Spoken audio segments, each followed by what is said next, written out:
Ven, alumnitos chiquitos, chiquitas. Nayaja kuin abhamao. Kuna bechater nayan abuelo nakaja naira abuelo nayan ha. Kuin tawa ito nayaro. Naira tiempo nagaja hani escuela otkanat. Akan ha patrona naga uthan. Patrona nagaja monanya paro hauqana hani historia kana sa historia nagaro ha ampar kharqam sa saphan. Khaqar qadi nagaro historia saraphan. Lorxna de munqsna de. Hani munqsna de hiwasak despierto stan hainove. Si ya tinya nextan hay educación nextan hainove. Hani vini ukamplorxna de abuelo nakaskam supxna de. La ley de educación que se ha aprobado en este país es un ejemplo para América Latina. En el año de 1930, un mestizo y un indígena fueron capaces de enfrentarse a las dificultades de su tiempo para levantar su idioma. Porque esa escuela que se construyó con la labor de los profesores y profesoras de esa época simboliza lo que tiene que ver en América con la soberanía, con la autonomía, con la dignidad y con la defensa de la multiculturalidad. Un aplauso para ustedes y muchas gracias por recibirnos.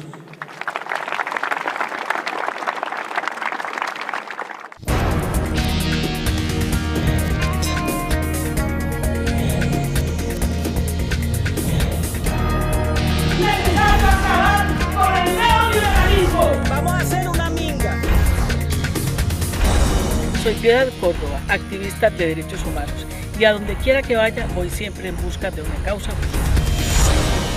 ¡Tus luchas son nuestras luchas! Chukl satayapjana, chuklamayoyapjana, asintu vijanak awatiyapjana. Vicenta, ¿y cómo te parece la ley de educación que aprobó el presidente? Bien está. Ojalá que se cumpla. Abelino Siñani, qué bonito.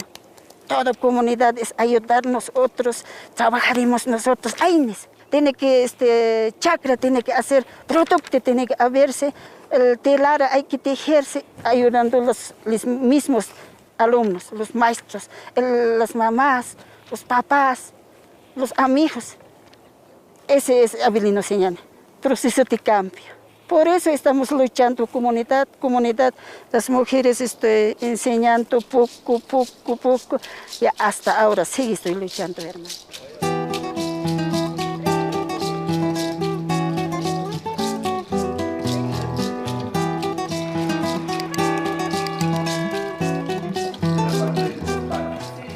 Bueno, ministro Roberto, muchas gracias por recibirnos, sobre todo para trabajar un tema que es tan supremamente importante, que es el tema de la educación.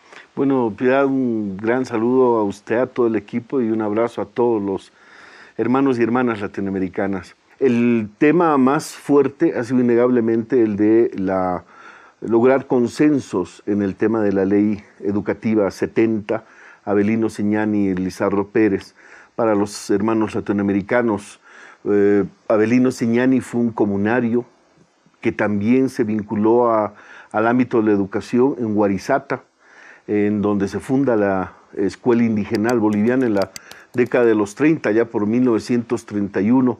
Y Lizardo Pérez era un maestro urbano profesionalizado en una normal que une sus esfuerzos con Abelino Siñani, siendo él comunario, y fundan la Escuela Indigenal, la primera Escuela Indigenal de Bolivia, y que a partir de ello lanzan un ideario fundamental de lo que era la nueva concepción de la educación, sintetizada en lo que ellos llamaron una educación sociocomunitaria productiva, que es lo que ahora sintetiza la ley Abelino Siñani y Lizardo Pérez.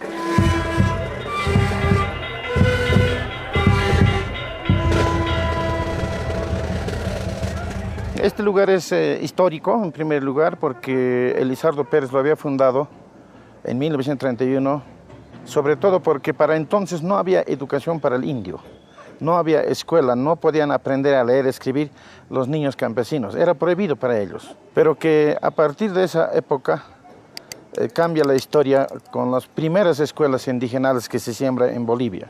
Pero los políticos lúcidos de entonces dijeron que había que civilizar al indio. Y lo que hicieron fue civilizarlo en castellano. Y civilizando al castellano, olvidaron que las lenguas indígenas servían para la educación. y por tanto era prohibido en la escuela aprender la lengua aymara. Los niños que hablábamos aymara en el curso éramos castigados con una piedra en la mano y con un pie levantado arriba, así que nos castigaban en las aulas. Hoy día luchamos por una identidad con su propia lengua, con su propia cultura y además el reconocimiento cultural al pueblo aymara. El componente en Bolivia, cultural nacional, cultural lingüístico, es un componente no resuelto desde la época de la Constitución de la República y no resuelto en lo que fue el paso del feudalismo al capitalismo en el 52. Y es en esta época en donde el presidente Evo Morales lanza una visión de reivindicativos de los pueblos y naciones indígenas originarios, campesinas, como se puso el término en Bolivia. Collasuyo se denominaba en lengua aymara el territorio que hoy ocupa Bolivia. Aymaras, quechuas, guaraníes, yuracares y muchas otras naciones indígenas todavía habitan en esas tierras. 1534. Conquistadores castellanos inician el establecimiento del régimen colonial del Collasuyo. 1575. Los pueblos originarios son reducidos a la condición de esclavos. El invasor europeo no reconoce cultura en sus costumbres, idioma en sus lenguas, ni civilización en sus saberes ancestrales. 1825.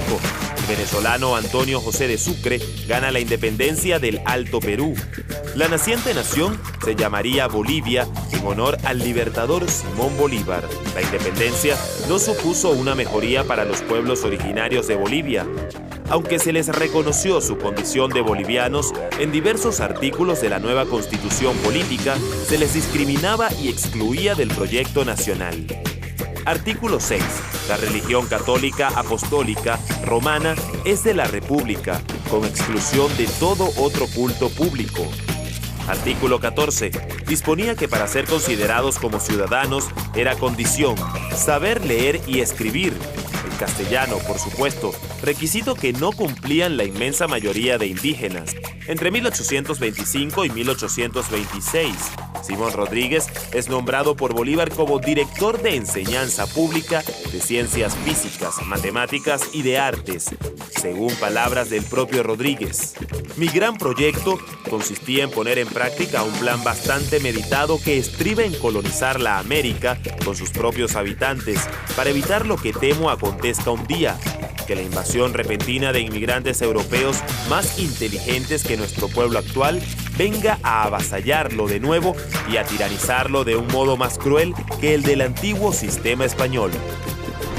De cualquier forma, el solo hecho de reunir en un aula a niños indígenas, blancos y mestizos constituía una hazaña para la época. Siglo XX. En 1931 asoma un cambio radical. El mestizo Elizardo Pérez y el indígena Avelino Siñani fundan en la zona de Guarizata un proyecto de emancipación educativa indígena que marca un hito tan perdurable que en estos tiempos aquella escuela vuelve a ser ejemplo y su espíritu ley.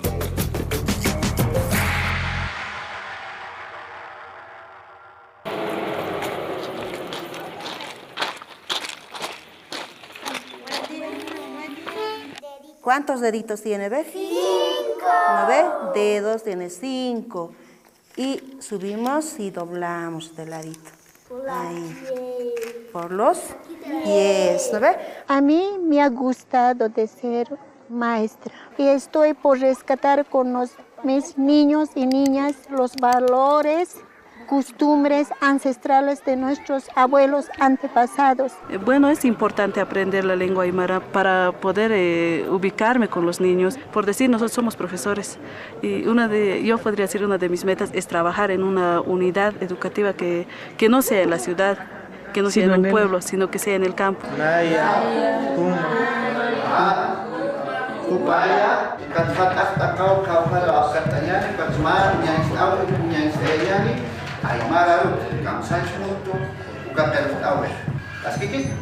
Empezamos a escribir, a leer, a producir textos, y estos docentes que van a ser futuros docentes, ellos también van a ir ya de la misma manera ya practicando la lectura y escritura con los niños en sus escuelitas.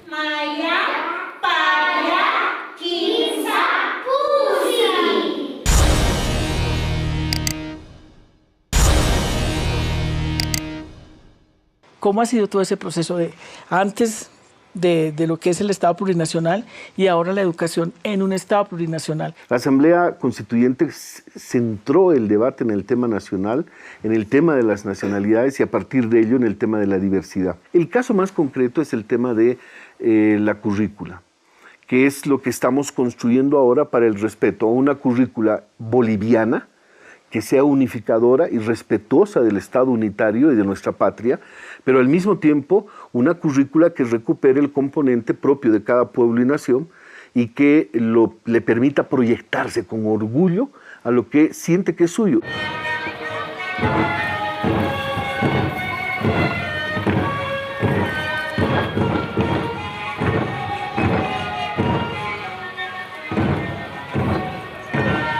Rescato los puntos de vista andinos para esta ley, y eso es importante. Una de esas es, por ejemplo, yo veo que tiene una característica de una física cuántica, que son comunidades autónomas, pero a su vez también ligadas unas a otras. La organización social no es vertical, es horizontal. La huipala es la mejor muestra de lo que están pensando y de lo que están pensando los aymaras también. Es que sea una sociedad sin jerarquías, ¿ya? Sin discriminaciones, y por tanto sea una sociedad cuántica, si quieres. Uno de los artículos que tiene la ley que plantea precisamente en el afán de la descolonización, de crear pensamiento crítico, pensamiento propio, desde precisamente ese conjunto de naciones, y es cuando habla de que en las comunidades y pueblos originarios, donde la mayoría hable la lengua originaria, la primera lengua será esa y la segunda lengua será la castellana. Pues la gente inclusive se pregunta por qué eso no fue desde antes, y más bien se planteó la colonización a partir de la imposición de una lengua que no conocían y de una religión que no conocían. Yo lo que puedo afirmar a partir de mis convicciones, sí, de mi certeza y de la misión que también como sacerdote tengo, es que no podemos prescindir de la religión en la educación. ¿Por qué? Porque si hablamos de una educación integral, tenemos que cultivar la mente y todo lo que podemos llamar el espíritu, la vida moral, que solamente puede fundamentarse con criterios que nos vinculan siempre con la trascendencia y con lo sobrenatural. Pero entre esto y una cosmovisión indígena hay una diferencia abismal. ¿Cuál es? La religión trae consigo una estructuración de todos sus elementos en un dogma, una moral y un culto. La educación asume y promueve como principios éticos morales de la sociedad plural, es como decir amaquella, amayuya, amasúa. ¿Qué significa? No seas flojo, no seas mentiroso, ni seas ladrón. También tiene otro principio, suma camaña, es el vivir bien. Estos principios son de los pueblos indígenas de todo lo que es el Estado plurinacional de Bolivia. Pero hoy en día, como la educación se basa en esos principios, en esos conocimientos de nuestros pueblos ancestrales. ¿Quién dice que lo que ellos creen, sus ritos, sus creencias o su cosmovisión no es tan válida como esta? En ese sentido, Piedad, esto significa una verdadera involución. Eso es colonización. No. Porque usted especifica que lo único cierto, lo único verdadero es lo que usted considera dogma, fe y fuera de eso, moral. El indígena tiene que de ahorita crecer, desarrollarse, integrarse. Antes se valoraba castellano, pero sin embargo, con descolonización, nuestra lengua tiene el mismo valor que es la lengua aymara. También nuestra vestimenta, nuestras danzas, nuestras costumbres, nuestra comida, toda nuestra forma de vida. Entonces ya recuperamos, pero sin tampoco desvalorizar las otras culturas, respetando tal conforme, pero dando el mismo valor. No hay aquí culturas mejores o culturas superiores. ¡Allá escuela y luz de Warisata!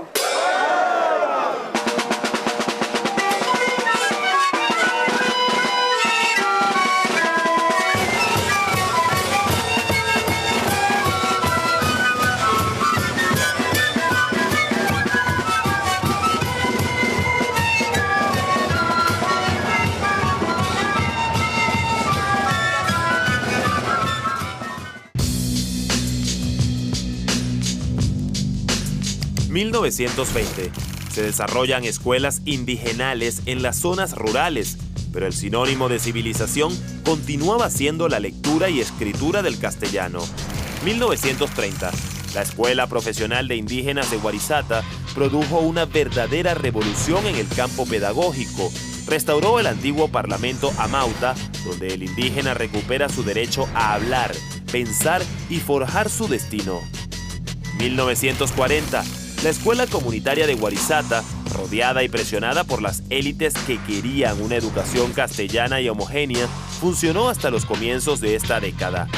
La educación desde y para los pueblos indígenas, originarios campesinos, se clausuró por largos años. 1952 y 1976. García Linera escribió sobre este periodo. Del 60 al 65% de la población boliviana, que tenía como lengua materna un idioma indígena, solo pudo ejercer sus derechos de ciudadanía por medio de un idioma extranjero, el castellano, ya que la educación oficial, el sistema universitario, el vínculo con la administración pública, los servicios, etc., únicamente podían realizarse por medio del castellano y no a través del uso del idioma quechua o aymara. 1980.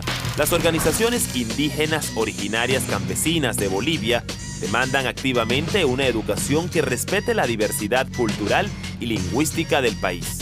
En 1994, la nueva Ley de Reforma Educativa declaró la educación nacional como intercultural y bilingüe. El tratamiento de los conocimientos indígenas originarios quedó en un nivel superficial. Año 2006. El gobierno de Evo Morales Ayma inició una serie de transformaciones orientadas hacia el llamado Vivir Bien. La educación para vivir bien es un proceso de transformación humana en convivencia respetuosa con la comunidad y la naturaleza. 2010. Poco después de ser consagrada la Constitución Plurinacional, se aprobó la Ley de Educación 070. Avelino Siñani Elizardo Pérez, inspirada en la experiencia de aquellos hombres fundadores de la escuela de Warisata. A partir de la Ley 070, todo el sistema de educación formal es intracultural, intercultural y plurilingüe. El Estado así se encuentra casi por vez primera con sus habitantes. Acá podemos ver este cuadro, es del autor Fausto Aust, ¿no? Quien ha pintado reflejando lo que es la educación liberadora, la educación emancipadora y también la escuela activa, productiva, la escuela nueva, la escuela del trabajo.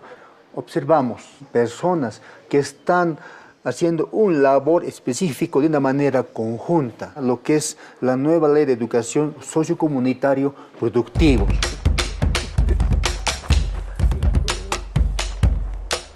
Una pila. Con la misma naturaleza podemos enseñar a los estudiantes. También podemos enseñar a sumar y todo eso, a restar igualmente con las cebollas. Puede ser, digamos, para los niños algo dinámico. ¿No? Entonces, metro cuadrado. Nosotros como alumnos, después de hora cívica, salimos cada lunes en la tarde, 2 alumnos, un amauta, un maestro, salimos a 4 o 5 desvíos de agua a diferentes comunidades. Entonces, sembraba papa, oca, papaliza, trigo, habas, quinoa, todo eso, producción en cantidades. La ley de educación 070 expresa el sentido de un trabajo sociocomunitario productivo, que ha sido la educación, la escuela Ayllu Warisata. Socio en el sentido social, universal, que esté vinculada al derecho de todas y todos a tener educación. Comunitaria en el sentido de que la educación tiene que estar vinculada a la vida y debe desarrollarse recuperando la vida. ¿Para qué? Para vivir bien.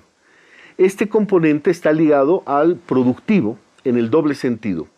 El que se incorpore el componente de producir conocimiento a través de la investigación, que esa es una esencia misma de lo que es la educación, y el segundo componente, el de producir materialmente. Por eso es que este conjunto de elementos de lo sociocomunitario productivo es uno de los elementos fundamentales en la nueva concepción ideológica de la educación.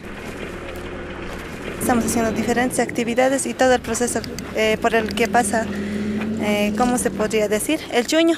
Más que todo esto podemos aplicar la práctica que estamos haciendo ahora con la matemática, por ejemplo, con los porcentajes, la estadística, la suma de peso, cantidad, volumen. Entonces podemos aplicar lo que nosotros tenemos realmente en nuestro contexto, enseñar con eso a nuestros estudiantes. Hemos desarrollado mucho, ha habido muchos aportes, especialmente de lo que son los consejos educativos de los pueblos indígena, originario, campesinos, que han sido los que han ido sintetizando su lucha y la han planteado en una propuesta curricular. La primera currícula es la currícula base, así le hemos llamado. Es la currícula unitaria del Estado plurinacional y se enseña física, química, geografía, historia del Estado, etc., todos los componentes con la misma calidad y en las mismas condiciones para todos los estudiantes. Estos gráficos, ¿qué es una ¿Qué se llama? Familia. La segunda currícula es la currícula regionalizada, así la han reivindicado los pueblos indígenas originarios, que es la currícula que está articulada a cultura y lengua de cada uno de los pueblos. Reivindican el uso de su lengua y de su cultura dentro del contexto de la formación de sus niños, de sus hijos.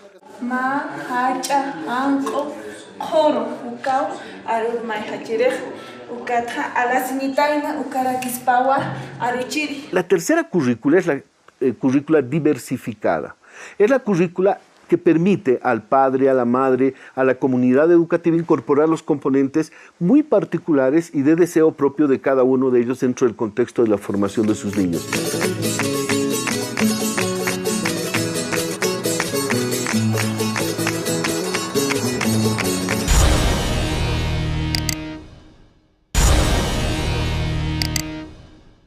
Para la Aymara, armonizar con el otro supone avanzar. Entonces, en ese concepto, cualquier maestro, cualquier técnico, lo va a diseñar los currículums escolares en ese sentido. Y también no son tan chauvinistas los aymaras para poder encerrarse en su cultura, no. Ellos lo van a armonizar. ¿Qué necesitamos de los conceptos occidentales? ¿Qué nos están planteando en los hechos? Que en vez de que la educación esté orientada a de un salto atrapar lo que ha logrado la humanidad en su conjunto, deberíamos colocar en segundo plano ese conocimiento para partir fundamentalmente de lo que han alcanzado nuestros pueblos originarios.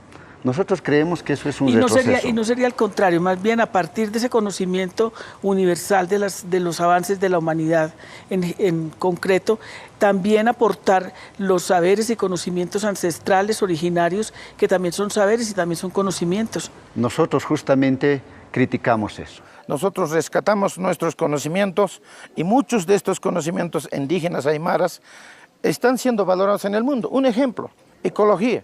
Nosotros llamamos Pachamama a eso. Y la Pachamama es lo más grandioso que tenemos. Y para nosotros es un ser viviente, madre e inteligente. Y por tanto nosotros lo que tenemos que hacer es respetarla, cuidarla. ¿Por qué nuestros pueblos originarios creen pues que la Pachamama tiene espíritu? ¿Qué es eso? Es científico. El occidente vino y nos han dicho que esto es una materia inerte, muerta y que hay que, no sé, dominarla. Dominar a la naturaleza, eso nos han enseñado, pero casi nos los hemos creído. Hoy estamos recobrando esto.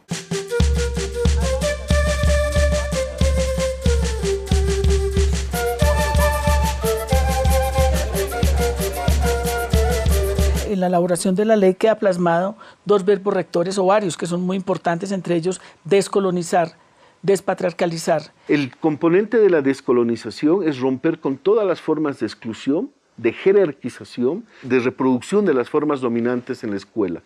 Romper con la escuela vertical en su estructura tanto educativa, el maestro es el que domina, el que controla, el que impone, el alumno es el que escucha, todas estas concepciones romperlas y convertirlas en formas comunitarias, democráticas y participativas. La despatriarcalización, el de romper con el famoso componente de los roles dentro de la sociedad, el rol femenino, el rol masculino, el rol del proveedor, el futuro padre de familia, el de la madre destinada a la tarea doméstica, etc.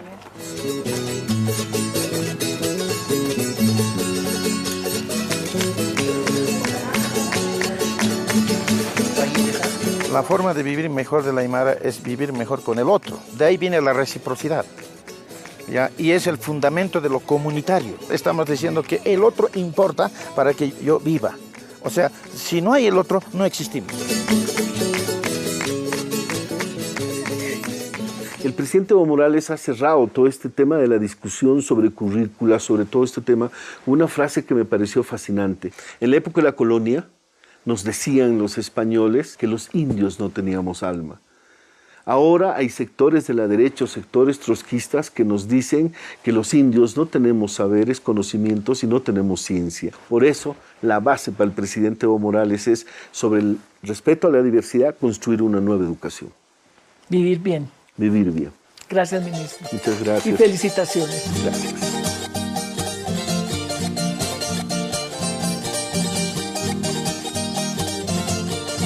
Cuy mani patat, yanap tasip patat. Hani janap tasip patat. Mainit kam no be. Maha chakalak thanu thani khumto chakalak nuksunan ka. Ketsapak puedes patah chakal nuksun ka. Hai kambi mana ka sata pata. Kamaya ukat kambi. Soma kaman je katanya kaya. Está bien. Balik yuk. Ukam mana ka saranta pata. Sauter pa ini ya warsa pampan unyata tiri lupita tayan taigata sauter pa ini ta iyo kulyaka humata tokar takin larusiri kaputa masai sauta masai takin mungkanyawa Pachamama sumah mama pokoy nikita kawaiku Pachamama sumah mama pokoy nikita kawaiku